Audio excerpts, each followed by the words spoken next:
नमस्कार मित्रांनो, ज्येष्ठ पौर्णिमेनिमित्त संस्कार बुद्धविहार सिद्धार्थ कॉलनी अहमदपूर येथे त्रिशरण पंचशील घेऊन पौर्णिमा साजरी करण्यात आली।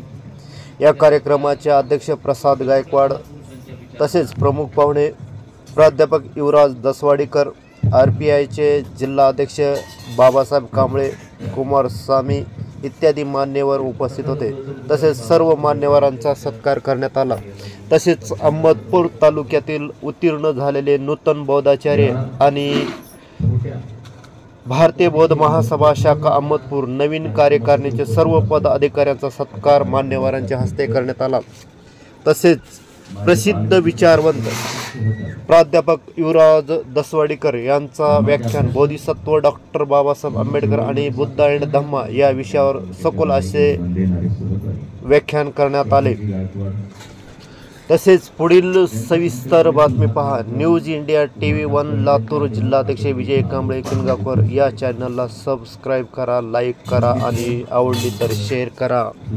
आणि या कार्यक्रमाचे आभार प्रदर्शन MN क्षीरसागर यांनी केले। धन्यवाद। मार्गदर्शक बाबासाहेब कांबळे साहेब गुरुवर्य ज्यांना सातत्याने लहानपणापासून मी धम्म चळवळीमध्ये योगदान देताना पाहिलेलं आहे, ते आमचे शिशुराव ससाने सर, माझ्यासोबत आलेले पांडुरंगजी वाघमारे, मंचावरची इतर मंडळी, समोर आता सगळे ज्यांनी मला प्रत्यक्ष शिकवलं ते गुरु, त्यांनी इंग्रजी शिकवलं, विशेष म्हणजे माझा विषय इंग्रजी आहे। वाजे वाघमारे सर माझे दुसरे चळवळीतील मित्र ॲडव्होकेट रमेश गायकवाड आहेत, आमचे भाऊ प्राध्यापक राहुल वाघमारे आणि सगळ्यांची नावं मला घेता येणार नाहीत, आणि सगळ्या माता भगिनी, आमच्या वहिनी इथं आहेत, मावशी आहेत। मित्रांनो, मला वाटतं खूप दिवसापूर्वी इथं सिद्धार्थ कॉलनीमध्ये, गायकवाड कॉलनीमध्ये कार्यक्रम झाला होता। खूप दिवसापूर्वी भाषण केलं होतं। मला वाटतं त्या कार्यक्रमाला सुषमा अंधारे ताई येत होत्या, मी होतो। एक चांगला कार्यक्रम झालेला होता। चळवळीविषयी अतिशय संवेदनशील असणारी मंडळी या भागामध्ये राहते, विशेषतः सगळे सुशिक्षित मंडळी, जाणकार मंडळी। पुढची पिढी देखील अतिशय चांगल्या पद्धतीनं घडते या भागामध्ये, शिक्षण घेत आहेत, मुलं डॉक्टर होत आहेत, इंजिनियर होत आहेत, सुजितची मुलगी इंजिनियर झाली, बऱ्याच आपल्यापैकी मंडळींची मुलं चांगली शिकते। म्हणजे बाबासाहेब आंबेडकरांना अभिप्रेत असलेला जो समाज आहे, तो समाज घडवण्याचं काम आपण आपल्या पातळीवर आपल्या क्षमतेनुसार यथाशक्ती आणि यथामती करता, त्याबद्दल तुमचं जेवढं कौतुक करावं तेवढं कमी आहे। कारण आपण किती मर्यादित प्रदेशामध्ये किंवा एखाद्या मर्यादित शहरात, गल्लीत काम करतो हे महत्वाचं नाही, कशा पद्धतीचं आणि कुठली दिशा घेऊन काम करतो। तसं जर बघितलं तर महात्मा फुलेंनी फक्त पुणे शहरातच चळवळ केली, पण आज जगभरामध्ये महात्मा फुले यांच्या चळवळीची मुक्तफळ चाकताना भारतातील नव्हे, भारताबाहेरच्या स्त्रियांनी दिसत आहेत। आणि म्हणून तुम्ही या छोट्याशा परिसरामध्ये ज्या पद्धतीनं काम करताय, मी आल्यापासून बघतोय की इथं तुमचा सगळ्यांचा उत्साह, काम करण्याची पद्धत आणि मग सगळं नियोजन करण्याची पद्धत, चळवळीतल्या सगळ्या सहकार्यामध्ये मला बोलता येते। एक कार्यकर्ता म्हणून मला फार अतिशय आनंद या गोष्टीचा झालेला आहे। मित्रांनो, तसं बघितलं तर तुम्हाला माहित आहे की मी अगदी लहानपणापासून विद्यार्थी चळवळीत होतो, तर नंतर एक राजगृहाचा अन्याय म्हणून राजकारणामध्ये देखील मी काम केलं। आणि आपल्याकडं रूढ एक समज असा आहे की धम्म आणि राजकारण याचा दुरान्वयही संबंध असत नाही, पण ही हुशार लोकांचं एक हे काय म्हणूया आपण, एक सोय असते याच्यामध्ये। आपण जर बघितलं तर बाबासाहेब आंबेडकरांची जी चळवळ आहे, किंवा बाबासाहेब आंबेडकरांनी एवढं मोठं जे परिवर्तन केलं, आणि ह्या परिवर्तनाचा रथ बाबासाहेब आंबेडकर इथपर्यंत घेऊन आले, आणि संपूर्ण जगामध्ये आज आपण उजळ माथ्याने मिरवतो, अभिमानानं जगतो. हा बदल बाबासाहेबांनी जो केला, त्या बाबासाहेब आंबेडकरांच्या चळवळीचे पैलू जर आपण बघितले, चळवळीच्या रथाची चाकं जर आपण बघितलं, तर आपल्या लक्षात येईल की एका बाजूला बाबासाहेब आंबेडकर धार्मिक परिवर्तन करते अगदी सुरुवातीपासून. जोपर्यंत बाबासाहेब आंबेडकर बुद्ध नव्हते किंवा बौद्ध धर्माची दीक्षा बाबासाहेबांनी घेतलेली नव्हती, त्या अगोदर पासून बाबासाहेब आंबेडकरांचे इथल्या हिंदू तत्वज्ञानावर आणि इथल्या ब्राह्मणी व्यवस्थेवर प्रहार सुरुवात होतो. हिंदू धर्माचे तत्वज्ञान बाबासाहेब आंबेडकरांनी लिखाण केलं. रिडल्स इन हिंदुइझम, रामकृष्णाचे कोडे वगैरे वगैरे वगैरे. म्हणजे या बाजूने बाबासाहेब आंबेडकर एका काम करत आहेत, दुसऱ्या बाजूला जर आपण बघितलं आणि नंतर मग बाबासाहेब आंबेडकरांनी संपूर्ण जगभरातल्या धर्मांचा अभ्यास केला आणि आपल्याला बुद्धाच्या ओटीत टाकला. त्याची सुरुवातीपासून बाबासाहेब आंबेडकरांचं हे जे काम आहे धार्मिक अंगाने सुरुवात. दुसरी बाजू आपण लक्षात घेतली तर प्रचंड मोठ्या प्रमाणामध्ये बाबासाहेब आंबेडकर साहित्य निर्मिती करतात. मग ती धम्माच्या अंगाने असेल, राजकीय अंगाने असेल, सामाजिक अंगाने असेल, अर्थशास्त्रीय लिखाण असेल, समाजशास्त्रीय लिखाण असेल, मानववंशशास्त्रीय लिखाण असेल, प्रचंड मोठ्या प्रमाणामध्ये साहित्य निर्मिती बाबासाहेब आंबेडकर करतात. तिसऱ्या बाजूला बाबासाहेब आंबेडकर त्याच वेळेस सत्ताकारण करते, लक्षात घ्या. आणि चौथ्या बाजूला बाबासाहेब आंबेडकर रस्त्यावरची लढाई लढत आहेत. सामाजिक आंदोलन, सांस्कृतिक आंदोलन बाबासाहेब आंबेडकर करतात. म्हणजे बाबासाहेब आंबेडकरांच्या चळवळीच्या रथाची ही चार मुख्य चाकं होती. वाङ्मयीन चळवळ, धम्माची चळवळ, सामाजिक आंदोलन आणि सत्ताकारण. आणि जोपर्यंत या चारही अंगानं आपण काम करत नाही तोपर्यंत आपण चळवळीच्या दृष्टीनं अभिप्रेत असलेला समग्र बदल इथं घडून आणू शकत नाही. बाबासाहेब आंबेडकरांनी या चार पद्धतीची कामं एकाच वेळी केली, म्हणून बाबासाहेब आंबेडकरांना गतीनं पिढ्यानपिढ्या जो समाज दबलेला पिचलेला पशुतुल्य जीवन जगणारा समाज होता, त्याच्या जीवनामध्ये प्रकाश आणता आला आणि जगभरातली सर्वात मोठी क्रांती बाबासाहेब आंबेडकरांना करत आली. आणि मग आपण जर बाबासाहेब आंबेडकरांचे अनुयायी जर असू तर या चारही प्रकारची कामं आम्ही केली पाहिजेत. म्हणून बाबासाहेब कांबळे यांचं काम किंवा त्यांची जबाबदारी फक्त राजकीय आहे किंवा धसवाडीकरांनी जाऊन फक्त वर्गात शिकवायचं किंवा बौद्ध महासभेच्या लोकांची कुठलीच राजकीय जबाबदारी असत नाही किंवा त्यांनी वाङ्मय जे आहे अभ्यास करायचा नाही इतर विषयांचा, असं असत ना. आपण जर समग्र चळवळीचा विचार केला तर समग्र आंबेडकरी चळवळी जी आहे ती अशा पद्धतीच्या या चार चाकांवर तरलेली आहे आणि गतिमान आहे, हे आपण लक्षात घेतलं पाहिजे. आणि म्हणून धम्माचा वारंवार संबंध येतो राजकारणाशी, समाजकारणाशी, सांस्कृतिक चळवळीशी. बुद्ध राजकीय बोलले नाहीत का? खूप बुद्ध राजकीय बोललेले आहेत. बाबासाहेब आंबेडकरांचा बुद्धांनी धम्मा जर तुम्ही जर बारकाईने जर वाचला तर तुमच्या लक्षात येईल देवदत्त एक असं पात्र आहे की ते सतत बुद्धाच्या सोबत आहे, लक्षात घ्या. सावलीसारखं बुद्धाच्या अवतीभोवती आहे आणि सतत बुद्धाच्या विरोधामध्ये षडयंत्र रचणारं हे एक पात्र आहे. अशी माणसं आपल्या अवतीभोवती आढळतात आपल्याला. ते आर्किटाइप आहेत असे. लोक रेट्यामुळं ती बाजूला जात नाही. तुमच्या भक्ती मार्गामध्ये ते असतात, तुमच्या अनुयायाच्या वेषांतरामध्ये ते असतात, पण सतत चळवळीच्या विरोधामध्ये कट कारस्थान करणारी काही पात्र असतात. आणि मग यांच्या देवदत्ताच्या अनुयायाविषयी बोलताना बुद्ध काय म्हणतात की राजाचे जे नजराणे आहेत त्याच्यामुळे जर ही मंडळी आळशी होणार असेल तर ते चुकत आहे. राजकीय अभिलाषा बाळगून किंवा राजकीय नजराने स्वीकारता आपण एवढे निंदे होतो की आपलं जे धम्मविषयक कर्तव्य आहे किंवा इतर जे आपली कर्तव्य आहे, सामाजिक कर्तव्य, चळवळीच्या अंगणात असणारी कर्तव्य, ती कर्तव्य मुरडून आपल्याला ठेवावे लागतात. बुद्ध बोललेले. किंवा बुद्ध काय म्हणतात, नेत्याचं काम कसं असतं, गुरांच्या कळपामध्ये एखादा वृषभ असतो. वृषभ याचा अर्थ काय,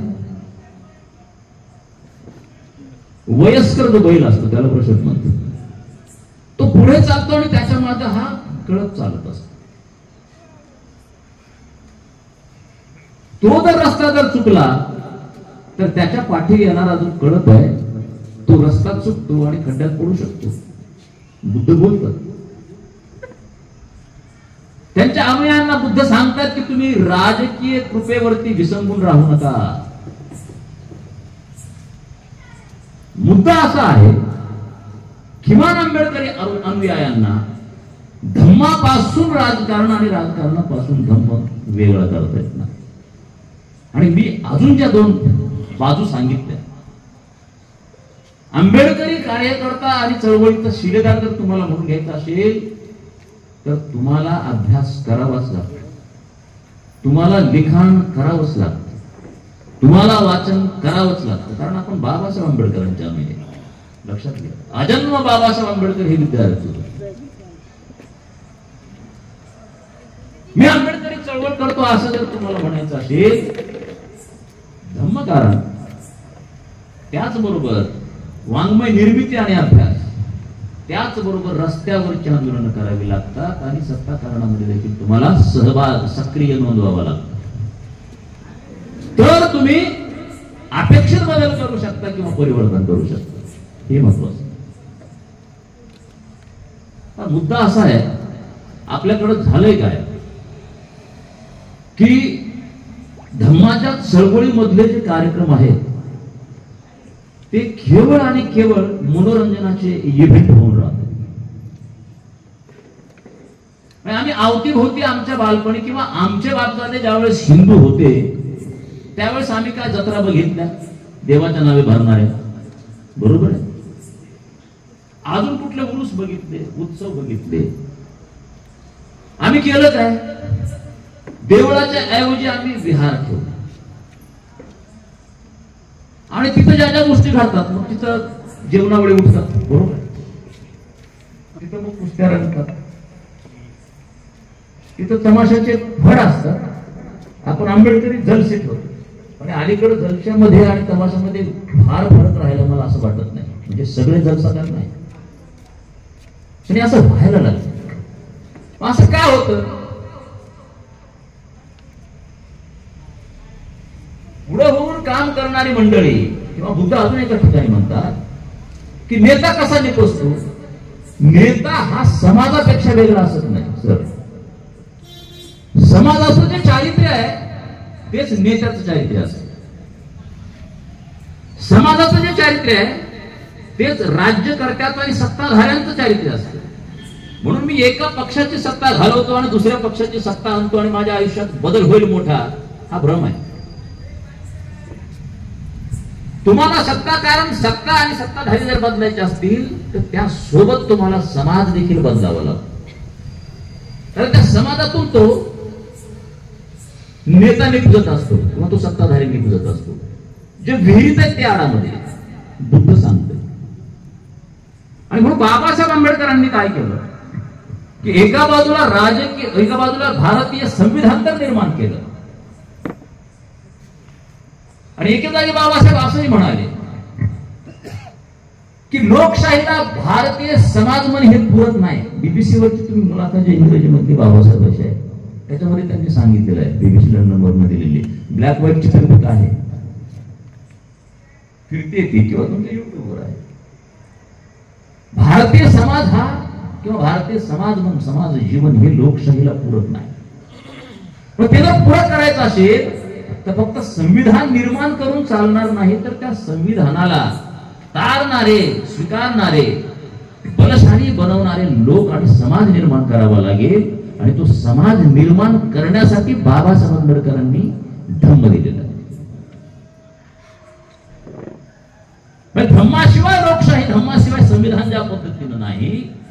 त्याच पद्धतीनं संविधानाशिवाय धम्म आणि संविधान किंवा लोकशाहीच्या शिवाय धम्म, पार्लमेंटरी डेमोक्रेसीच्या शिवाय धम्म, असं बायफर्गेशन आपल्याला करता येत. रचना बाबासाहेब आंबेडकरांनी त्या पद्धतीची केली. नाहीतरी संविधानाच्या विरोधामध्ये अखंड तांडव मोठ्या प्रमाणामध्ये आता का दिसते? कारण धम्म विरोधी ज्या ताकदी होत्या त्या हळूहळू बळकट होताना आपल्याला दिसतात. RSSच्या शाखेमध्ये एक 25 वर्षापूर्वी जाणारी जी लहान लहान मुलं होती ती आता कार्यकर्ते झाली. आणि मग त्यांच्या डोक्यामध्ये धम्मद्रोह असल्यामुळं संविधान धोक्यात आलेलं. म्हणजे ह्या परस्पर पूरक बाबी अशा आहेत की आपण लक्षात घेतलं पाहिजे. मग काय होतं कधी कधी की बाबासाहेब आंबेडकरांची धम्म संकल्पना काय आहे हेच आपल्या लक्षात येतं. किंवा एवढा गदारोळ आहे धम्म चळवळीमध्ये देखील की खरं कोण सांगते आणि खरा धम्म काय याविषयी केमिकल लोच आहे बऱ्याच लोकांच्या डोक्यामध्ये.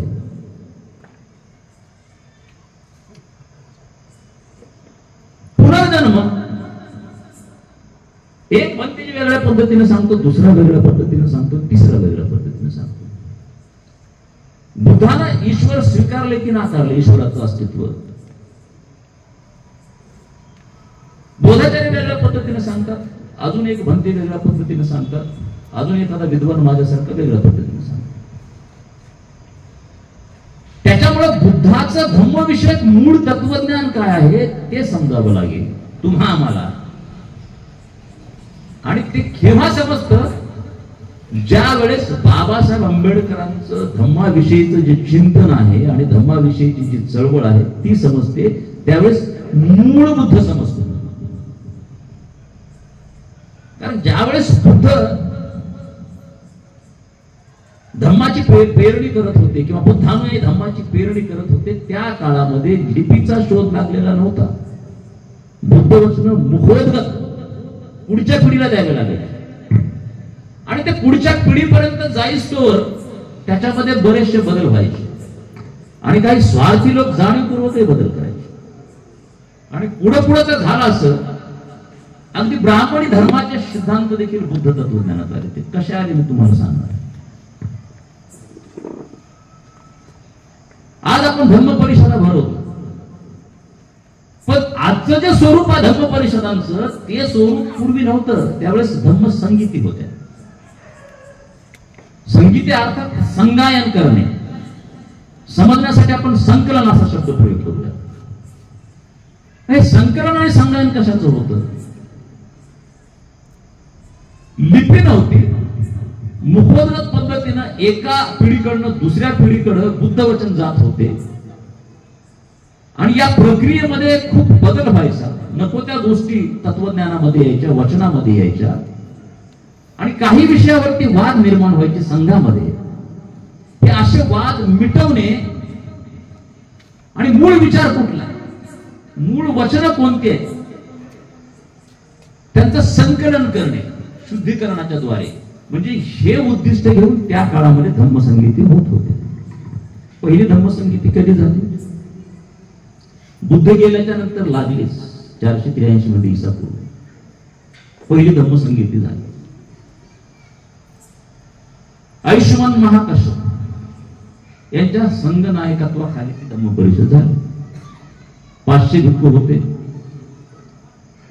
आणि राजगृह येथे ही धम्मसंगीती झाली. आणि त्यावेळेस गोपालीने विनय सांगितलं आणि आनंदाने धम्म सांगितलं, धम्माचा पुनरुच्चार केला.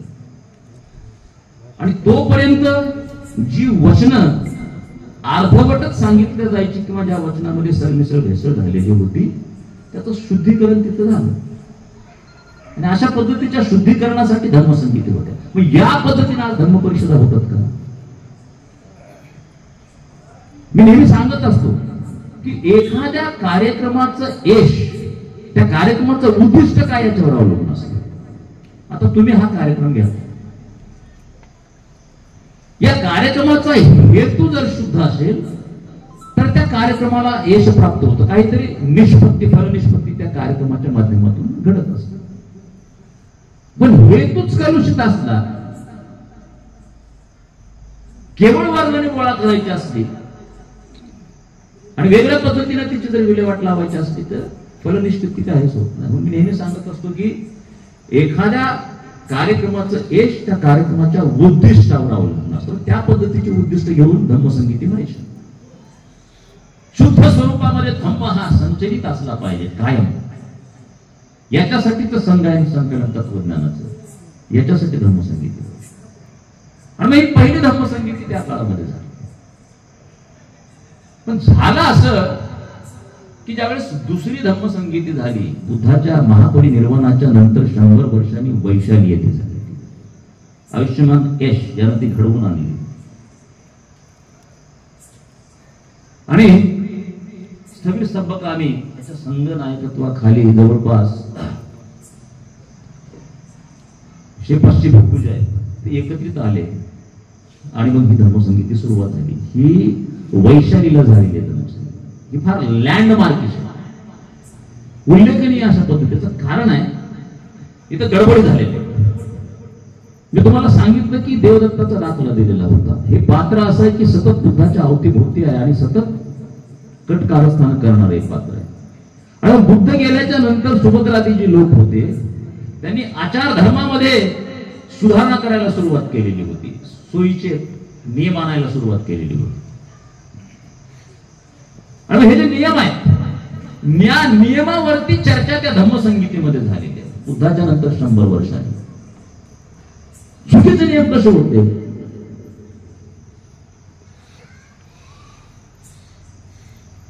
तर जवळपास 10 सुधारणा होत्या त्या काळामध्ये. त्या 10 सुधारणा ज्या होत्या त्या वज्रपुत्र भिक्खूंनी केलेल्या सगळ्या सुधारणा आहेत. त्याच्यामध्ये आता बघा की 100 वर्षामध्येच केवळ कुठल्या दिशेनं वारं वाहत होतं तुमच्या लक्षात येईल की नियम कसे केले होते की भिक्खूंना सोनं चांदी घेण्याची मुभा देण्यात आली होती. भिक्खूंना ताडी घेण्याची मुभा देण्यात आलेली होती. हे 2-3 सांगतो मी, जास्त सांगत नाही. आणि सगळ्यात खतरनाक बाब काय होती तर अगोदर कर्म करायचं आणि नंतर संघामध्ये त्याची मान्यता घ्यायची. म्हणजे अशी जी ही सगळी मंडळी होती. आर्किटेक्ट तुम्हाला सांगितलं देवदत्ताचं आणि त्याचं अनुयायित्व घेऊन चालणारी जी मंडळी होती. असे सगळे नियम तयार केलेले होते. त्या संगीतीमध्ये एकमत होत नव्हतं आणि म्हणून उभाहिका 8 लोकांची 8 अतिशय विद्वान हंतेंची एक कमिटी त्यावेळेस स्थापन करण्यात आली. आणि कमिटीनं असा निर्णय घेतला की हे वज्रपुत्र जे भिक्खू आहेत यांचं जे म्हणणं आहे यांच्या ज्या सुधारणा आहेत त्या आम्हाला मान्य नाहीत. आणि तिथं पहिली फूट संघामध्ये बुद्धाच्या नंतर 100 वर्षांनी तर पहिली फूट पडली. आणि 700 भिक्खूंनी वज्रपुस्तकांना वगळून संगायन केलं आणि शुद्ध स्वरूपात धम्म आणि विनयाचे जे सगळे काही नियम आहेत ते संकलित केले. त्यांचं संगायन केलं आणि त्याचं पठण केलं. आणि याच्या विरोधामध्ये बंड करत वज्रपुस्तकांनी जवळपास 10,000 भिक्खू एकत्रित केले. आता तुम्ही म्हणाल एवढी मोठी संख्या कशी काय एकत्र आली? बुद्धाचा शुद्ध विचार जपण्यासाठी जगवण्यासाठी पुढे नेण्यासाठी एका बाजूला फक्त 700 भिक्खू आहेत आणि दुसऱ्या बाजूला 10,000 भिक्खू एकत्रित येतात आणि बंड करून महासंगीती घेतात.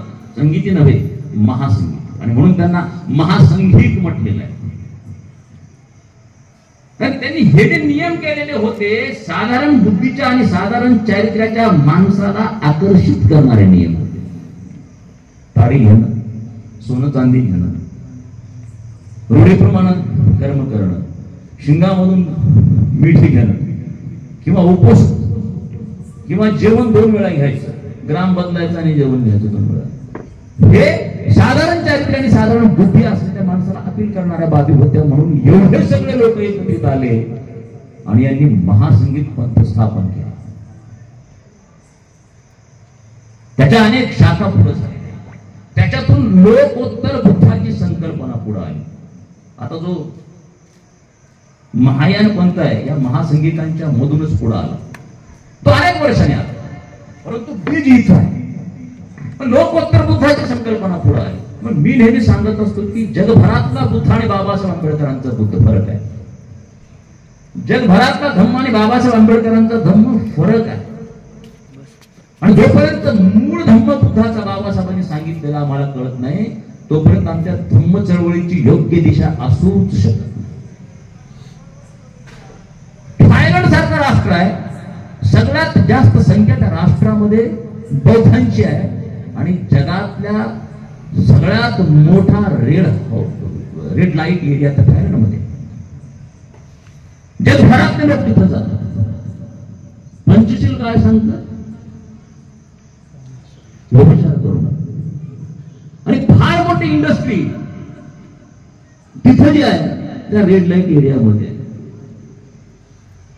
ही जी विसंगती आहे आणि म्हणून मी नेहमी सांगत असतो की तिबेटचा धर्म, थायलंडचा धर्म आणि बाबासाहेब आंबेडकरांचा धर्म याच्यामध्ये फरक आहे. बाबासाहेब आंबेडकरांचा धर्म जो आहे मूळ बुद्धाचं तत्वज्ञान आहे, बुद्धाचा मूळ धम्म आहे. म्हणजे बाबासाहेबांनी नव्यान दिलं म्हणजे वेगळं काही नाही दिलं.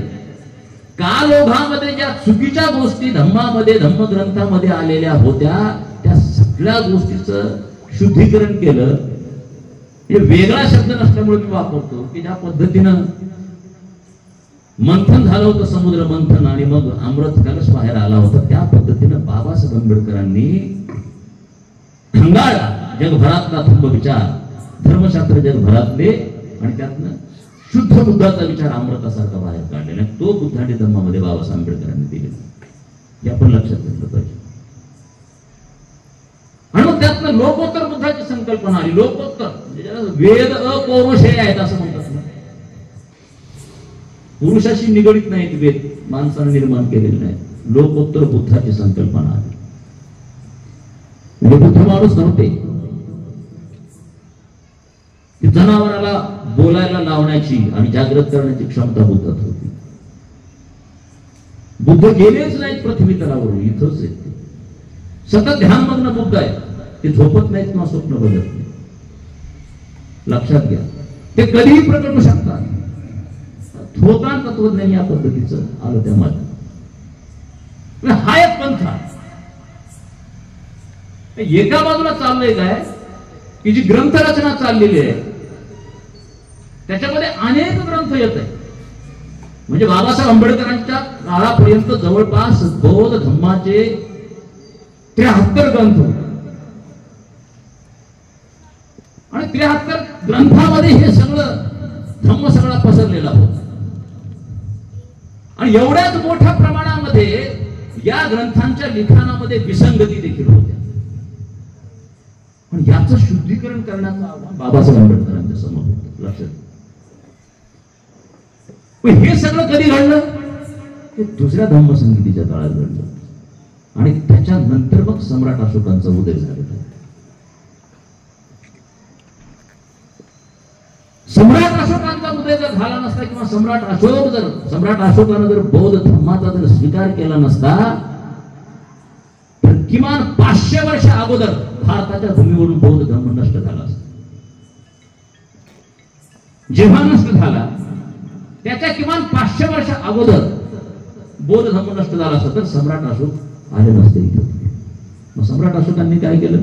तिसरी धम्मसंगीतीवरून पाटलीपुत्रे 1000 भूत्या धम्मपरिषद, मोगली पुत्र 30 यांच्याकडे संघनायकत्व होतं. तर घटना कशा घडल्या? सम्राट अशोकांनी सगळी विहार जी आहेत ती सगळी अद्ययावत केलेली होती. सगळ्या सुखसोयी त्या विहारामध्ये होत्या. आणि झालं असं की जे पाखंडी लोक होते त्यांचा भावही कमी झाला आणि त्यांचं उत्पन्नही कमी झालं. आणि विहारामध्ये राहणारे जे भंते होते, राजाश्रय असणारा तो धम्म, तो संघ आणि ते भंते, ते सगळं दैदिप्यमान अशा पद्धतीचं वातावरण आणि चित्र याच्यामुळे पाखंडी लोक केलं नाही. मग यांनी काय हुशारी केली? दरिद्र होतात म्हणून यांनी काय हुशारी केली की हे स्वतःच विहारामध्ये आले आणि धम्मामध्ये सामील झालेले लोक. पण धम्मामध्ये सामील झाल्याच्या नंतर विहारामध्ये त्यांचं जे ब्राह्मणी वर्तन किंवा जे तत्वज्ञान होतं, त्यांचे जे सिद्धांत होते त्याचीच शिकवणूक त्यांनी सुरुवात केली विहारामध्ये.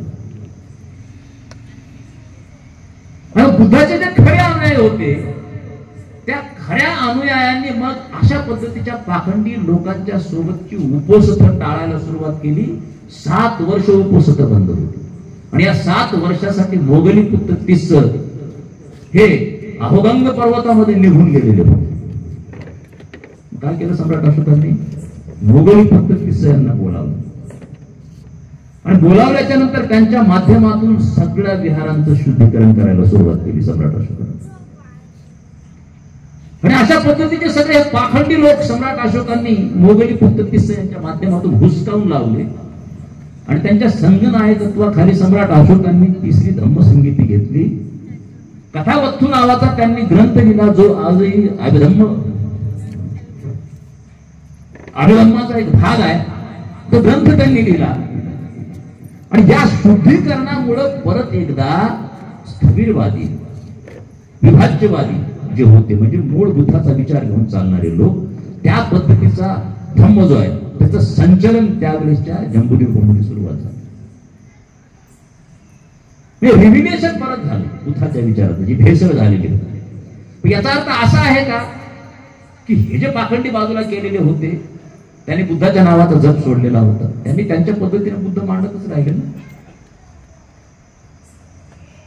म्हणून बाबासाहेब आंबेडकर सांगतात की प्रतिक्रांती, क्रांती ही प्रतिक्रांतीच्या सावलीत चालत असल्याने प्रतिक्रांती ही क्रांतीच्या सावलीत चालत असते. ज्या पद्धतीनं 2 वायर एकत्र असतात, प्लस मायनसची सोबतच असतात, पण त्यांचं क्रॉसिंग झालं की स्पार्किंग होतं, भडकाव होतो. हे चालतच आहे या पद्धतीच्या. आणि अनेक अशा या सगळ्या प्रक्रियेमधून जवळपास लक्षात घ्या 18 पंथ निर्माण झालेले आहेत बौद्ध धर्मामध्ये. आणि हे एक आव्हान होतं. 73 ग्रंथ. आता मला सांगा, एवढे सगळे जर ग्रंथ असतील तर एक साधा जर उपासक असेल तर त्याला एवढं सगळं तत्वज्ञान वाचणं शक्य आहे का? किंवा एखादा नवीन जर धर्मांतरित व्यक्ती जर झाला तर त्याला हे सगळे ग्रंथ बाळगणं शक्य आहे का? ही सगळी आव्हान निर्माण होत गेलेली आहे. आणि तिसऱ्या धम्मसंगीतीमध्ये परत एकदा चक्र फिरलं, सवासं फिरलं, योग्य दिशेनं फिरलं आणि या भारतामध्ये फार मोठी क्रांती झाली. लक्षात घ्या. आणि मग ज्या वेळेस पुष्यमित्र शृंगानं भर दरबारामध्ये भरतरथाचा खून केला, त्या घटनेला बाबासाहेब आंबेडकर प्रतिक्रांती म्हणतात. आणि मग तिथून पुढे राजआश्रय संपायला सुरुवात झाली. मी नेहमी सांगत असतो की जगाच्या पाठीवरचं तत्वज्ञान किती जरी श्रेष्ठ तत्वज्ञान असेल आणि त्या तत्वज्ञानाच्या पाठीशी जर ताकद जर उभी नसेल तर ते तत्वज्ञान टिकत नाही. बुद्धाच्या तत्वज्ञानाच्या पाठीशी राजआश्रय होता, सम्राट अशोक उभे टाकलेले होते. आणि बाबासाहेब आंबेडकरांनी अॅनिहिलेशन ऑफ कास्ट मध्ये अनेक उदाहरणं अशी दिलेली. शिवराय आणि संत परंपरेचा उल्लेख बाबासाहेब आंबेडकरांनी केलेला आहे. आणि मग माझ्या शिवधर्मीय सगळ्या बांधवांना आणि माझ्या संभाजी ब्रिगेडच्या मित्रांना मी नेहमी सांगत असतो, अरे घडलं काय की नवीन धर्म तर स्थापन केला, आदर्श तत्व त्या धर्मामध्ये आहे, पण जो सत्ताधारी मराठा होता तो त्या तत्वज्ञानाच्या पाठीशी ताकदीने उभा टाकला नाही. आणि म्हणून चळवळ खंडित झाली, कुंठित झाली. कुठलाही धर्म किंवा तत्वज्ञान त्या तत्वज्ञानाच्या पाठीशी जर ताकद उभी नसेल, भलेही आंबेडकरी तत्वज्ञानाची माणसं, आंबेडकरी समाज किंवा आंबेडकरवादी माणसं सत्तेत जरी नसली तरी आंबेडकरी तत्वज्ञानाच्या पाठीशी एक मजबूत अशा पद्धतीचं संघटन सातत्यानं उभं टाकलेलं आहे. म्हणून तो टिकलेला आहे. मग राजआश्रय हळूहळू संपू लागला प्रतिक्रांतीच्या नंतर. कामरूपच्या भास्कर वर्मानं नालंदा ध्वस्त करण्याची धमकी दिली. नालंदा विद्यापीठ बघा, त्या विद्यापीठामध्ये प्रत्यक्षात येशू ख्रिस्त येऊन शकले. जगन्मान्य विद्यापीठ. नागारून शिष्य आर्यदेव यानं ब्राह्मणाला वादविवादामध्ये हरवलं म्हणून त्याची हत्याच करण्यात आली. तिसऱ्या बाजूला शशांक यानं बोधी वृक्षाचं समूळ उच्चाटन केलं, राहिलेल्या अवशिष्टांना दहन करून टाकलं, दहन केलं. आणि तिथं शिवाची प्रतिष्ठापना केली. 5व्या शतकामध्ये उत्तरेमधून गांधार प्रांतामध्ये हुणांनी आक्रमण केलेलं आहे. आणि हुनाने आक्रमण केल्याच्या नंतर त्यांनी सगळ्या वास्तू ध्वस्त करायला सुरुवात केली. भिक्खूंच्या कत्तली सुरुवात झाल्या, हस्तलिखित जाळून टाकली, तक्षशिला कायमचं उद्ध्वस्त करून टाकलं. एवढंच नव्हे तर बुद्धाचं जे भिक्षापात्र होतं, पवित्र भिक्षापात्र, ते गांधार प्रदेशामधून परिषदेमध्ये पडलं. ही धम्माची क्षती होती. मगधला पाल राजाच्या आमदारीमध्ये मोठा धक्का बसला आणि सगळ्यात मोठं नुकसान झालं 10व्या शतकामध्ये मुस्लिम आक्रमणाच्या नंतर. आणि मग या पद्धतीने जो राजाश्रय होता तो क्षीण होत गेला आणि त्याचा धम्माच्या व्यापकतेवर आणि धम्माच्या गतीवरती परिणाम झाला. लक्षात घ्या. आणि हे करत असताना आतून देखील बंडखोरी सुरुवात झालेली आहे. सम्राट कनिष्कापर्यंतची चौथी धम्मसंगीती आपण म्हणतो, काश्मीर किंवा पंजाब या परिसरामध्ये झालेली चौथी धम्मसंगीती सम्राट कनिष्क. मुळामध्ये सम्राट कनिष्क हा एका इराणी धर्माचा होता. त्याचं नाणे जर आपण जर बघितलं तर आपल्या लक्षात येईल की तो इराणी धर्म पाळत होता. आणि हे भिक्खू संघामध्ये एवढे जे विवाद आहेत तो आश्चर्यचकित झाला. आणि पार्श्व यांना विचारणा केली सम्राट कनिष्काने आणि त्यांनी असा सल्ला दिला की तुम्ही धर्मसंगीती बोलवा. आणि चौथी धर्मसंगीती बोलवण्यात आली. आणि ही बोलवण्यात आल्याच्या नंतर या धम्मसंगीतीमध्ये अभिधम्म विभाषा, सुत्त विभाषा, विनय विभाषा, 1 लाख श्लोकाच्या अशा पद्धतीच्या ग्रंथांची रचना करण्यात आली. ताम्रपटावरती ही सगळी ग्रंथ आहेत ती कोरण्यात आली आणि सगळे ग्रंथ जतन करण्यात आले. परंतु इथं बुद्धाच्या मूळ तत्वज्ञानाला मोठा फाटा दिला गेलेला होता. कारण जी भाषा होती ती संस्कृत भाषा वापरलेली होती आणि संस्कृत भाषा ही लोकभाषा नव्हती त्या काळामध्ये. म्हणजे ग्रंथ आता लोकांपासून दूर गेलेले होते, तत्वज्ञान लोकांपासून दूर गेलेलं होतं, ज्ञान लोकांपासून दूर चाललेलं होतं. आणि अशा पद्धतीने प्रतिक्रांती ही हळूहळू पुढे सरकत होती. लक्षात. अशा पद्धतीने धम्माला अवकळा प्राप्त होत चालली हे आपल्या लक्षात. आणि मग ज्या धम्मसंगीतींचा उद्देश होता की बुद्धाचं जे मूळ तत्वज्ञान आहे, बुद्धाचा जो मूळ विचार आहे, जे मूळ वचन आहे, त्यांचं शुद्धीकरण करून त्यांचं संगायन करायचं, ती संकलित करायची, चौथ्या धम्मसंगीतीपर्यंत संपूर्णतया भेसळ झालेली होती. आणि हे सगळं आव्हान बाबासाहेब आंबेडकरांच्या समोर होतं. माझ्या समाजाला बुद्धाच्या ओटीत टाकायचंय तर बुद्धाचा शुद्ध विचार देणं बाबासाहेब आंबेडकरांना आवश्यक वाटत होतं. आणि त्या दिशेने बाबासाहेब आंबेडकर काम करत होते. म्हणून मी नेहमी सांगत असतो की जर बुद्ध अनुयायाला, बाबासाहेब आंबेडकरांच्या अनुयायाला, जर उपासकाला, उपासिकेंना खरा धम्म कोणता आणि बाबासाहेबांना अभिप्रेत असलेला धम्म कोणता हे जर कळलं तर माझ्यासारखा विद्वान इथं येऊन काहीतरी बघायला लागला तर ताबडतोब तुमच्या लक्षात. म्हणजे पौरोहित्याच्या नावाखाली बखलाशी कुणालाही करता येणार. जगभरामध्ये जे धर्म आहेत त्या धर्मामध्ये कर्मकांड चालतं किंवा त्या धर्माच्या मठांमध्ये जे पुरोहित आहेत, मस्तबाल पुरोहित, तुम्ही बघा ह्यांची वैशिष्ट्य समान आहे. त्यांना काय वाटतं की समाज हा अंधश्राद्ध असला पाहिजे, समाज हा कट्टरपंथी असला पाहिजे. 4 बाबी त्यांना महत्वाच्या वाटत असतात. समाज कट्टरपंथी असला पाहिजे किंवा धर्मान्वये हा जो आहे अंधश्राद्ध असला पाहिजे, हा विद्येपासून दूर असला पाहिजे आणि हा कर्मकांडी असला पाहिजे. म्हणजे या 4 चाकावर त्यांच्या दुकानाची गाडी चालत असते. तुम्ही बघा मुस्लिम धर्मामधले देखील काही जे मौलवी आहेत एवढं कट्टरपंथी बोलतात, म्हणजे कट्टर बोलतात, भाषा एवढी कट्टर असते. आणि इथं आता तर चाललेलंच आहे हिंदुत्वाच्या नावाखाली बरंच ते नंगानाथ सगळ्या देशामध्ये झालेलं. हे कशासाठी? तर ज्यावेळेस तुम्ही तुमच्या अनुयायामध्ये कट्टरता पेरता, तुम्ही तुमच्या अनुयायामध्ये अविद्या पेरता, तुम्ही तुमच्या अनुयायामध्ये कर्मकांड पेरता,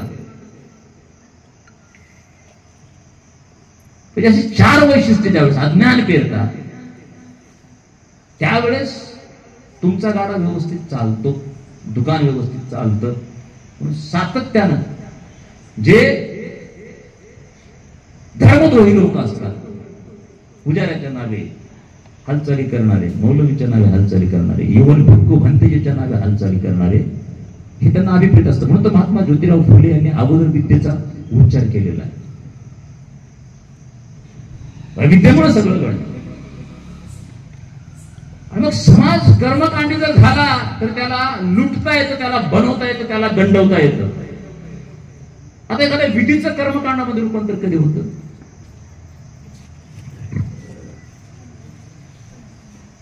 ती जी कृती आहे, विधीच्या दरम्यान केली जाणारी कृती, त्या कृतीच्या मागचं सूत्र जर मुक्त असेल, तुम्हाला माहित नसेल, तर त्या विधीचं कर्मकांडामध्ये रूपांतर होतं. तर आपण उदबत्ती लावतो. काय लावतो? आता सगळं आपण धर्म बांधव, भारतीय बौद्ध महासभेचं आपण कार्य करतो. कशाचं प्रतीक आहे उदबत्ती? का लावतो उदबत्ती?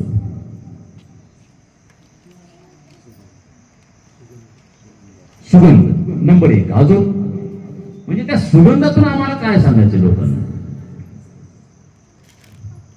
तुमचं चारित्र्य जे आहे त्याचा दरवळ असा पसरत गेला पाहिजे, त्याचा प्रभाव दुसऱ्यावर पडला पाहिजे आणि तो देखील चारित्र्य संपन्न झाला पाहिजे.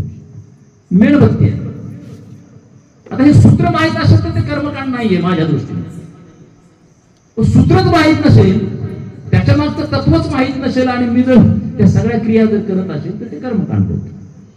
आपण मेणबत्ती लावतो. का लावतो? सगळं लावतो मेणबत्ती. पण किती लोकांना माहित आहे त्या मागचं तत्व काय? एवढंच माहित आहे की आपण मेणबत्ती सारखं स्वतःला संपवलं पाहिजे आणि इतरांना प्रकाश दिला पाहिजे. तर एवढंच आहे का धर्मामध्ये? बाबासाहेब आंबेडकरांसाठी बुद्धाचं सामाजिक तत्वज्ञान किंवा सामाजिक नीतिमत्तेविषयीचं तत्वज्ञान महत्वाचं बाबासाहेब सांगतात. म्हणजे 5 मेणबत्त्या म्हणजे काय समाज रिप्रेझेंट करतात का? पण एक नक्की की एकापेक्षा जास्त मेणबत्त्या, 5 मेणबत्त्या. आता मेणबत्तीचं अजून एक वैशिष्ट्य काय तुम्हाला सांगतो. हे स्वतः जळते, इतरांना प्रकाश तर देते, पण तिचं दुसरं वैशिष्ट्य असं आहे, मेणबत्ती आडवी पडली तर ती जळत नाही, विझून जाते. बरोबर? म्हणजे काय? माणूस जर स्वाभिमानी नसेल तर तो मरतो. हे त्या मागचं तत्व. तिसरी बाब अशी आहे की एका मेणबत्तीनं अनेक मेणबत्त्या आपण पेटवतो. याचा अर्थ काय? की तुम्हाला जर ज्ञान प्राप्त जर झालं, तुमच्या डोक्यात प्रकाश पडला, तर ते ज्ञान तुम्ही दुसऱ्याला दिलं पाहिजे, समाजाला दिलं पाहिजे. समाज तुमच्यापर्यंत पोहोचत नसेल तर तुम्ही समाजापर्यंत जाऊन त्याला ज्ञानी केलं पाहिजे. आणि म्हणून एका मेणबत्तीनं आपण काय करतो? सगळ्या मेणबत्त्या पेटवतो. ही स्वतः जळणारी मेणबत्ती दुसऱ्या मेणबत्तीच्या जवळ जाते आणि तिला पेटवतो. बरं, अजून एक तुम्हाला सांगतो वैशिष्ट्य, की दुसरी मेणबत्ती पेटवताना ही मेणबत्ती उभीच धरून चालत नाही, तिला आडवं करावं. बरोबर आहे? तिला वाकावं लागतं. तुम्हाला समाजाची सेवा जर करायची असेल तर तुम्ही वाकलं पाहिजे, नम्र झालं पाहिजे. फक्त समाजाला तुमच्या पाया पडायला लावून चालत नाही, धर्मगुरूंना वाकलं पाहिजे. बाबासाहेब काय म्हणतात? भिक्खू हा समाजाचा सेवक आहे. तुम्ही जर आजकाल जर बघितलं, तुमच्या लक्षात येईल की सगळेच भंते नाही, पण जवळपास बहुतांश भंते हे एकतर मोठ्या राजकारण्यांच्या भोवताली पिंगा घालतात किंवा समाजामधले जे मोठे अधिकारी आहेत, ज्यांनी प्रचंड मोठ्या प्रमाणात भ्रष्टाचार केलेला आहे, माया जमवलेली आहे, अशा अधिकाऱ्यांच्या भोवताली पिंगा घालतात. ठीक आहे? किंवा अजून काही वेगळ्या मार्गाने ज्यांना माया कमवलेली आहे अशा लोकांच्या भोवताली पिंगा घालतात. गरज कुणाला आहे? सिद्धार्थ कॉलनीतल्या लोकांपेक्षा भंतेची गरज ही इंदिरानगर मधल्या झोपडपट्टी मधल्या माणसाला जास्त. मग प्राय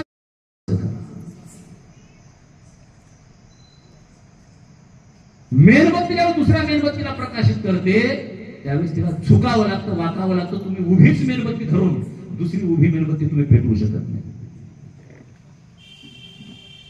या विधीच्या मागचं सूत्र तुम्हाला माहित असेल तोपर्यंत ती विधी आहे, परंतु सूत्र जर तुम्हाला माहित नसेल, त्याविषयी अज्ञान असेल तर ते कर्मकांड आहे.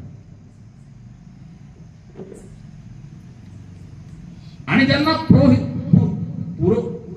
वर्ग जो आहे त्याला जर वर्चस्व गाजवायचं असेल तर समाज कर्मकांडी बनला पाहिजे, अंधश्राद्ध बनला पाहिजे, अविद्या तिकडे असली पाहिजे, अज्ञानी बनला पाहिजे आणि तो कट्टरपंथी बनला पाहिजे.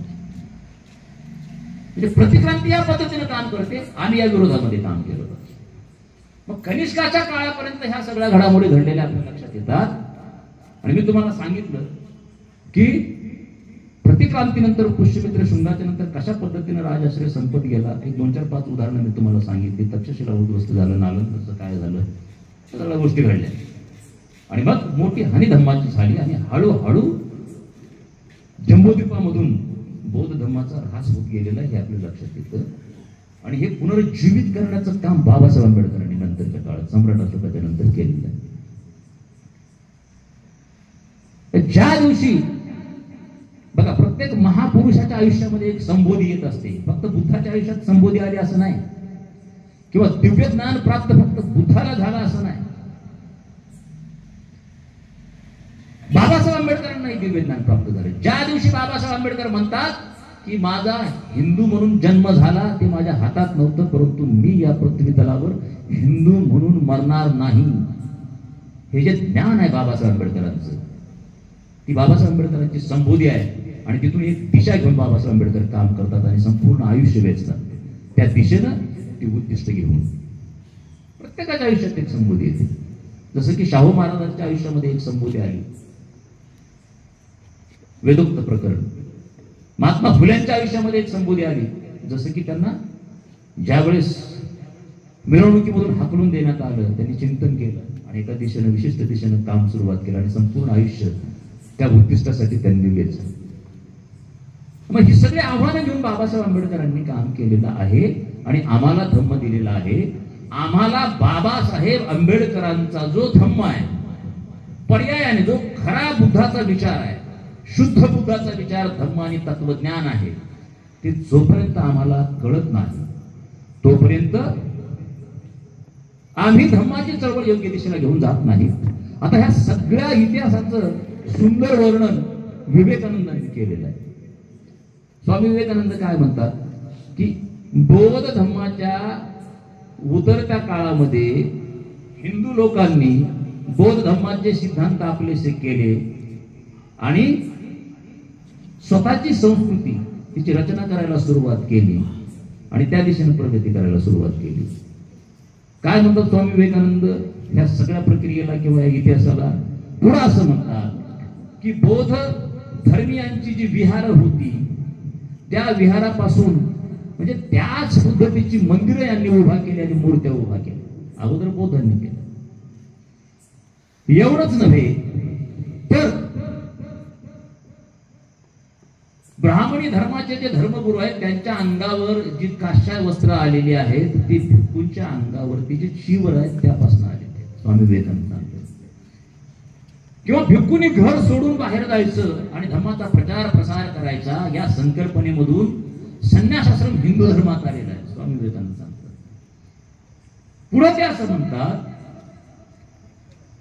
की धम्माचे जे सिद्धांत आपलेसे केले आणि स्वतःची प्रगती केली आणि जे कट्टर बौद्ध होते त्या कट्टर बौद्धांना अस्पृश्य करण्यात आलं असं वर्णन त्यांनी केलेलं आहे. म्हणजे अशी सगळी प्रक्रिया घडलेली होती आणि बाबासाहेब आंबेडकरांनी मग धम्मक्रांती सुरुवात केलेली आहे. बाबासाहेब आंबेडकर ज्या वेळेस ब्रह्मदेशामध्ये त्यांनी भाषण केलं 1954 एक भाषण बाबासाहेब आंबेडकरांनी. बुद्धिस्ट शासन काउन्सिल तिथली जी होती त्या काउन्सिलच्या समोर बाबासाहेब आंबेडकरांनी 1954 भाषण केलं आणि दोन गोष्टी बाबासाहेबांनी सांगितल्या त्याच्यामध्ये की बाबासाहेब काय म्हणतात की बौद्ध धर्माचे जवळपास 73 ग्रंथ आहेत. हे सगळे ग्रंथ एका साध्या उपासकाला बाळगणं शक्य नाही, नवीन धर्मांतरित माणसाला बाळगणं शक्य नाही. म्हणून एक स्वतंत्र ग्रंथ, असा ग्रंथ की जो प्रत्येकाला आपल्या सोबत बाळगता येईल आणि बुद्धाचा खरा विचार समजून घेता येईल, तो निर्माण करणं आवश्यक आहे, असं बाबासाहेबांनी सांगितलं. आणि दुसरी गोष्ट बाबासाहेबांनी फार महत्वाची सांगितलेली आहे, त्याची चर्चा अलीकडे फार होते. बाबासाहेब काय म्हणतात, 1954ला बाबासाहेब आंबेडकरांचं त्यावेळेस धर्मांतर झालेलं नाही, 2 वर्ष अगोदर ब्रह्मदेशाचं भाषण आहे. तिथं बाबासाहेब आंबेडकर असं म्हणतात की आज या नव्या युगामध्ये फक्त अभिधम्म, समाधी आणि ध्यान यावरच फोकस आहे. ध्यान धारणा, समाधी आणि अभिधम्म.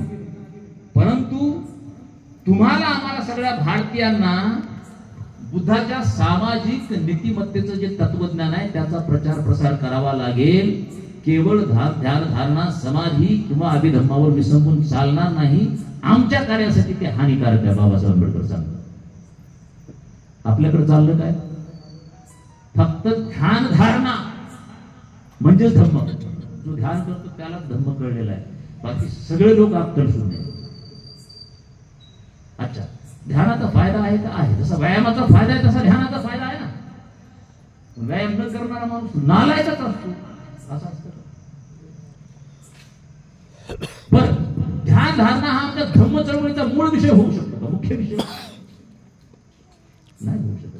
बाबासाहेब काय म्हणाले की आज जगामध्ये भारतासह फक्त अभिधम्म, समाधी आणि ध्यान याच्यावरच लक्ष केंद्रित करण्यात आलेलं आहे. अशा पद्धतीचा जो धम्म आहे त्याचा प्रचार करणं तुमच्या आमच्या सगळ्यांसाठी भारतामध्ये भारतीय समाज जीवनास हानिकारक आहे. बुद्धाची जी सामाजिक नीतिमत्ता आहे ती महत्वाची आहे आणि त्याच्यावरती आम्ही काम केलं पाहिजे. ब्रह्मदेशातल्या 1954च्या भाषणामध्ये बाबासाहेब आंबेडकरांनी सांगितलेलं होतं. आणि मग बाबासाहेब आंबेडकरांनी बऱ्याच गोष्टीचं शुद्धीकरण करायला सुरुवात केली. विनय पिटकामध्ये आणि सुत्त पिटकामध्ये 5 म्हणजे जी आतापर्यंत जी काही तात्विक भेसळ झालेली होती त्या तात्विक भेसळीविषयी विनय पिटिकात आणि सुत्त पिटिकात सांगितलेलं आहे. त्याची 5 स्थळं बाबासाहेब आंबेडकरांनी शोधून काढलेले आहेत. 5 स्थळं, त्याची वेगवेगळी नावं आहेत. पहिला मुद्दा कुठला आहे की धर्म आणि धम्म यामधला फरक बाबासाहेब सांगतात. काय झालं होतं माहिती आहे का? धर्म आणि बुद्धाचा धम्म एकाच पद्धतीने मांडला जात होता, भेसळ झालेली होती. पुढे बाबासाहेब आंबेडकर काय करतात, धम्म, धर्म, सद्धम्म, अधम्म अशी विभागणी करतात बाबासाहेब. याचं सरसकटीकरण झालेलं होतं, भेसळ झालेली होती. त्याच्यानंतर कर्मसिद्धांत किंवा पुनर्जन्म याविषयी गैरसमज आलेले होते बौद्धांच्या धर्मग्रंथामध्ये त्या काळामध्ये. तेही बाबासाहेबांनी शोधून काढलेले, त्याच्यावर बाबासाहेबांनी भाष्य केलेलं. किंवा बुद्ध ज्यावेळेस ग्रहत्याग करतात त्यावेळेस कारण आपल्याला काय सांगितलं गेलं, लहानपणी आपल्याला गोष्ट सांगितलं गेली की बुद्धानं एक आजारी माणूस बघितला, त्याच्यानंतर बुद्धानं एक जो आहे म्हातारा माणूस बघितला, त्याच्यानंतर एक शवप्रेत बुद्धानं बघितलं आणि बुद्धाने काय केलं, व्यतीत झाले बुद्ध आणि त्यांनी ग्रहत्याग केला. आणि मूळ कारण बाबासाहेबांनी सांगितलं. हाही भेद बाबासाहेबांनी सांगितलेला, स्पष्ट केलेला आहे. आणि बुद्धाची जी अहिंसा आहे त्याविषयी बाबासाहेब आंबेडकर बोलतात.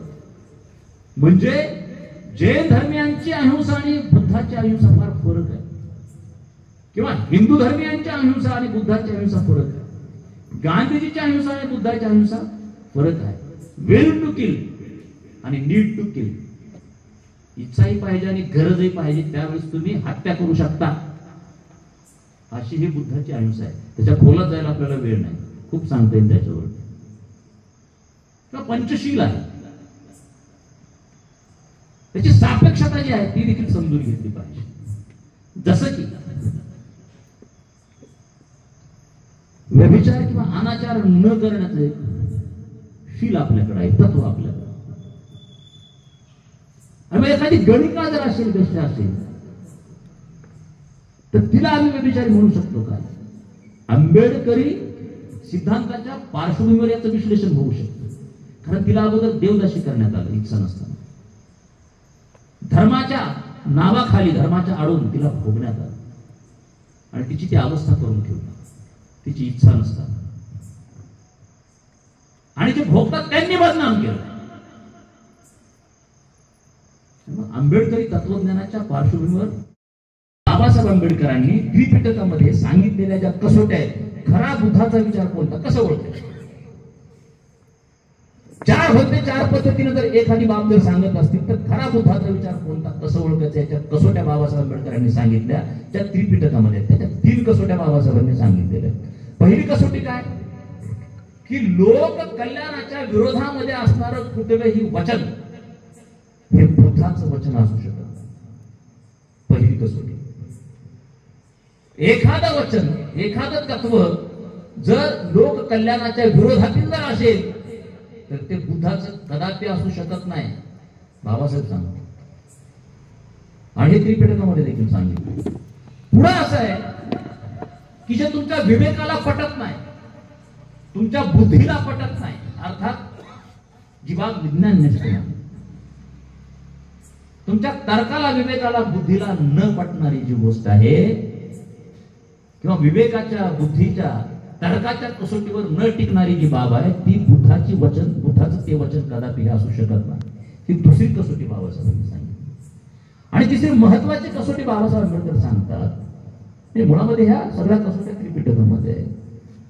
बुद्ध ज्याविषयी निश्चित आहेत असे काही बुद्धाचे वचन आहेत आणि बुद्ध ज्याविषयी निश्चित नाहीयेत असे काही बुद्धाचे वचन आहेत.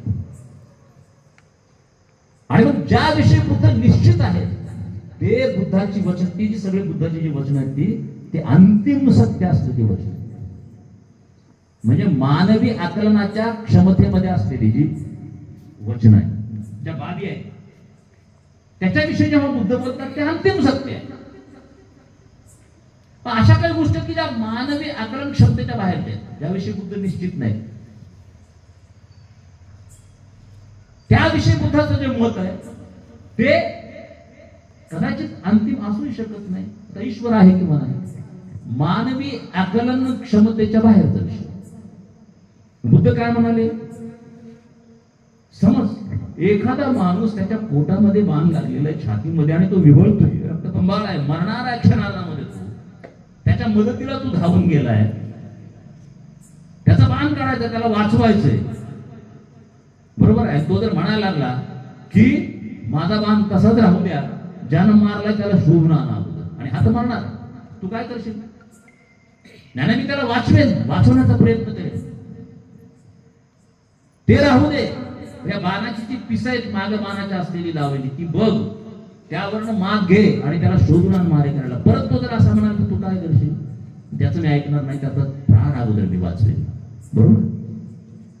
बुद्ध म्हणतात एवढं सगळं दुःख माझ्या समोर आहे जगामध्ये, एवढं सगळं दुःख आहे, माणूस विवळतोय, मरतोय माणूस, त्याला मला वाचवायचं. ते सोडून ईश्वर आहे किंवा नाही या चर्चेत मी का पडू. जी बाब मानवी आकलनाच्या बाहेरची आहे, ज्या विषयी निश्चितपणे बोलता येत नाही, सांगता येत नाही, स्पष्टीकरण देता येत नाही, त्याच्यावर जे बुद्ध बोललेत कधी कधी ते तात्कालिक स्वरूपाचा आहे आणि तो विचार त्याच्यात थातुरमातुर बदल होऊ शकतो. म्हणजे आकलनाच्या आत्मा विचार अंतिम सत्य आहे बुद्धाचं. ही तिसरी कसोटी बाबासाहेब आंबेडकरांनी सांगितलेली आहे आणि मग त्या पद्धतीने बाबासाहेब आंबेडकरांनी चिंतन केलेलं आहे. आता मुद्दा असा आहे की हे सगळं करून बाबासाहेब आंबेडकरांनी आम्हाला काय दिले नेमकं, शेवटचा मुद्दा सांगतो मी थांबतो. तर बाबासाहेब आंबेडकरांनी काय केलं,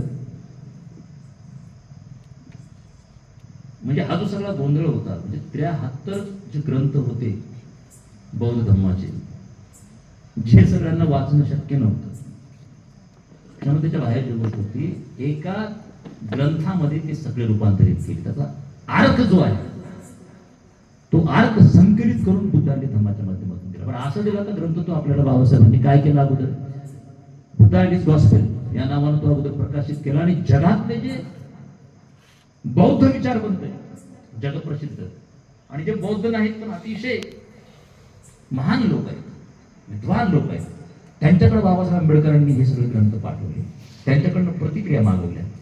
कुणीही विरोधामध्ये प्रतिक्रिया दिली नाही.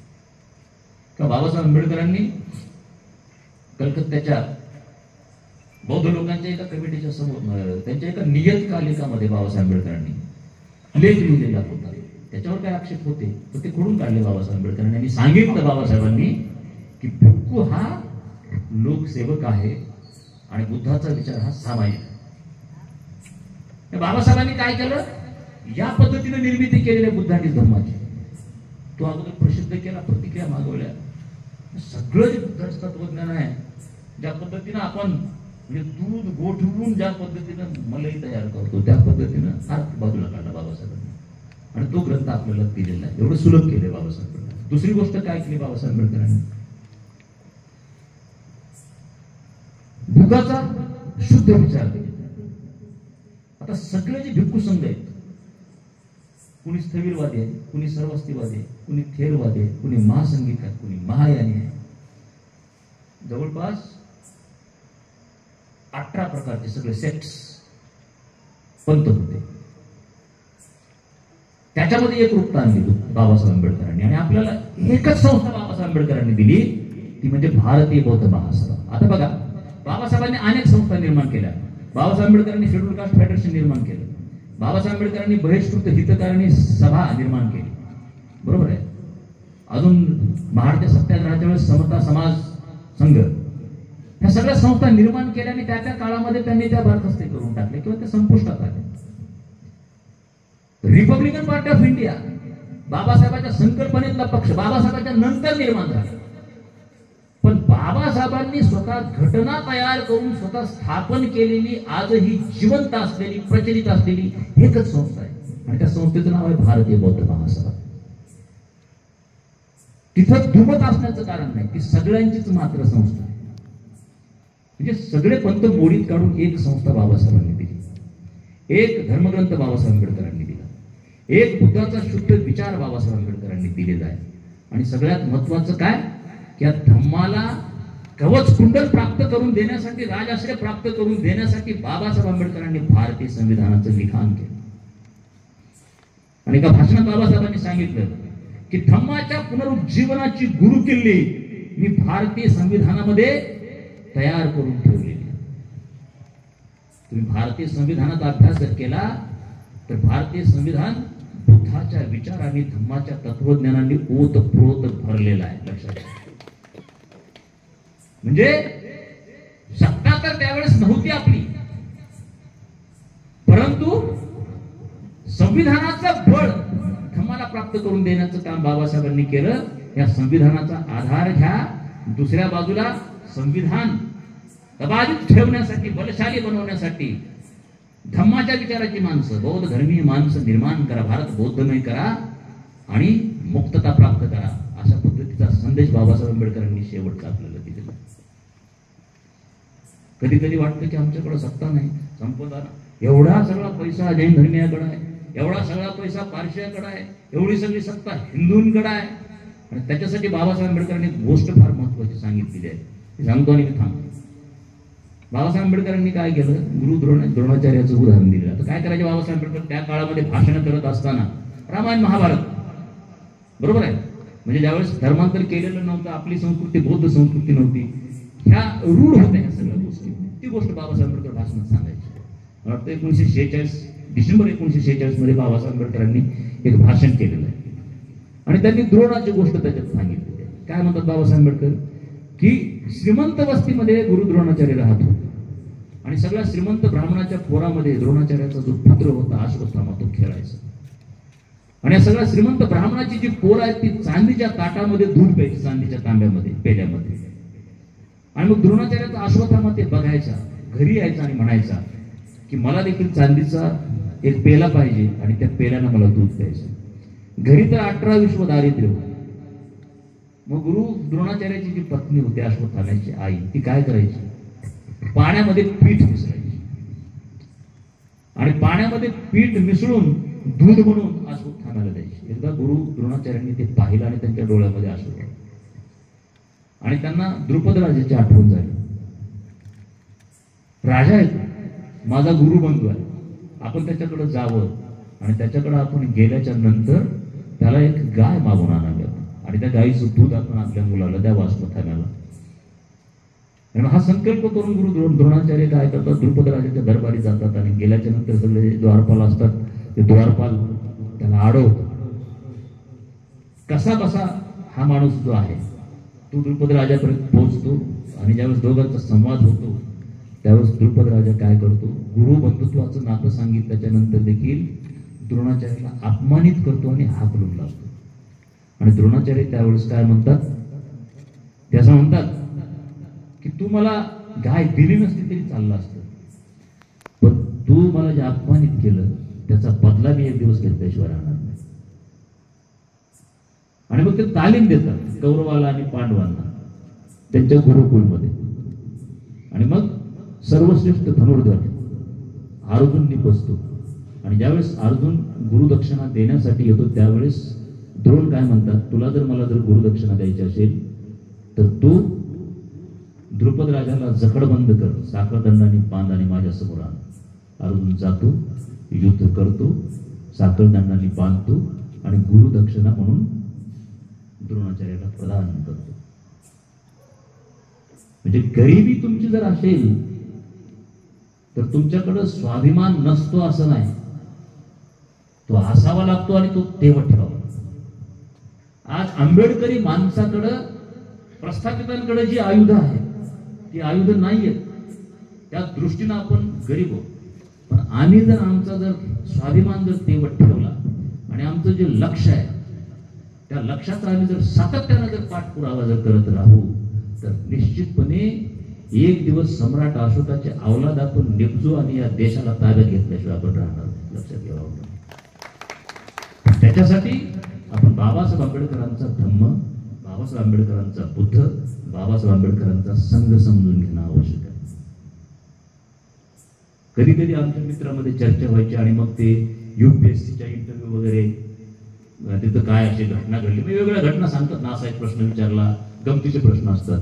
तर मी एक लहानपणी ऐकलेली घटना होती की एक जण म्हणजे एका ठिकाणी मग हे UPSCचे जे सगळे कॅन्डिडेट आहेत ते इंटरव्ह्यू देण्यासाठी गेलेले होते आणि ते इंटरव्ह्यू घेणारे जे तज्ञ लोक होते त्यांनी प्रत्येकाला विचारलं की म्हणे बाहेर चपराशी आहे, बोलून आण. पहिला धावत पडत गेला आणि बोलून आणण्याचा प्रयत्न केला, सापडला नाही. दुसऱ्याने तेच केलं, तिसऱ्याने तेच केलं, चौथा हुशार होता. बोलावून आण म्हटल्याच्या नंतर तो धावत पडत बाहेर गेला नाही, समोरची घंटी त्यानं वाजवली आणि चपराशी धावत पडत आला, उभा राहिला, त्याचं सिलेक्शन झालं. मला काय सांगायचं की एका बाजूला तुम्हाला पंचपक्वान्न दिलेलं आहे, म्हणजे सहज सुलभ पद्धतीनं ते सेवन करावं अशा पद्धतीचं पंचपक्वान्न. दुसऱ्या बाजूला सगळं समजा रवा मंडळ, तांदूळ आहे, गहू आहे, ज्वारी आहे, अजून काही तेल नाही. आता तुम्ही पंचपक्वान्न खाल की ते कच्च्या स्वरूपात जे धान्य जे आहे ते खाल तुम्ही का परत शिजवत बसा तुम्ही. स्वाभाविकपणे पंचपक्वान. बाबासाहेब आंबेडकरांनी पंचपक्वान दिलेलं आहे धम्माचं, बुद्धाचं, संघाचं, भारतीय बौद्ध महासभा दिलेली आहे. आणि म्हणून जो बाबासाहेबाचा जो बुद्ध आहे तो खरा बुद्ध आणि जगभरामध्ये तुम्ही जो पाहता तो खोटा बुद्ध, तुमचा जर उद्धार जर करायचा असेल तर तुम्हाला बाबासाहेब आंबेडकरांचा बुद्ध धम्म संघ, बाबासाहेब आंबेडकरांचा बुद्ध आणि धम्मा, बाबासाहेब आंबेडकरांची भारतीय बौद्ध महासभा, या सगळ्यांच्या आधारे पुढे चालावं लागेल, धावावं लागेल आणि आपल्याला अभिप्रेत असलेलं परिवर्तन साधावं लागेल. अशा पद्धतीचा शेवटचा एक विचार मी इथं ठेवतो आणि मला जी तुम्ही संधी दिली त्याबद्दल तुमच्या सगळ्यांचे मी आभार व्यक्त करतो आणि मी थांबतो.